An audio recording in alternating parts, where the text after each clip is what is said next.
اور بد نصیب ہے وہ شخص جو خود تو مر جائے لیکن اس کے گناہ زندہ رہیں۔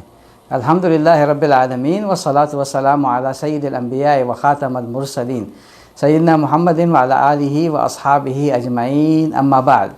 صدقہ جاریہ کی اصطلاح تو بڑی عام ہے اور ہم سب کو معلوم ہے صدقہ جاریہ کس کو کہتے ہیں۔ صدقہ جاریہ یہ ہے کہ آدمی ایسا کوئی عمل کرے، کوئی ایسا ثواب کا کام کرے کہ اس جاری رہے، اس کا ثواب اسے ملتا رہے یہاں تک کہ وہ دنیا سے چلا جائے، لیکن اسے اس نیک عمل کا ثواب بھی ملتا رہے۔ جیسا کہ مثال کے طور پر کتاب لکھنا، کسی کو تعلیم دینا، کنواں کھودنا، کوئی نہر جاری کرنا، کوئی سبیل لگانا، کوئی ایسا کام کرنا جو چلتا رہے، مسلسل چلتا رہے اور آدمی کے مرنے کے بعد بھی اس کا ثواب اسے ملتا رہے، یہ صدقہ جاریہ ہے۔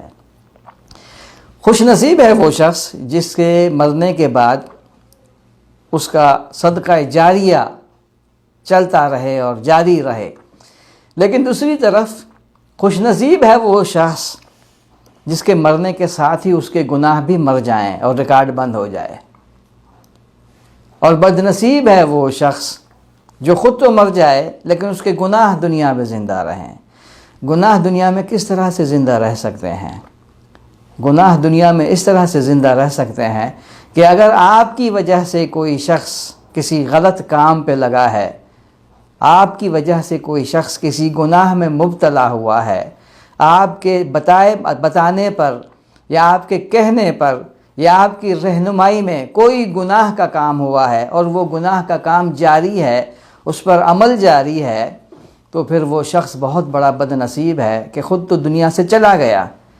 لیکن گناہ اس کے جاری ہیں، اس کے گناہ اس کو برابر ملتے رہتے ہیں۔ یہ بہت بڑی بد نصیبی ہے۔ ہمیں کوشش کرنی چاہیے کہ جس طرح سے صدقہ جاریہ کا ہم اہتمام کرتے ہیں، ہم چاہتے ہیں کہ ہمارے مرنے کے بعد بھی نیک اعمال ہمارے جاری رہیں دنیا میں،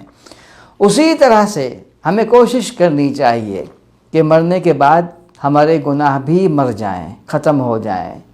کہیں ایسا نہ ہو کہ ہم تو مر جائیں لیکن ہمارے گناہ زندہ رہیں اور ان کا وبال ہمیں مرنے کے بعد بھی ملتا رہے۔ اللہ تعالی ہمیں عمل کرنے والا بنائے۔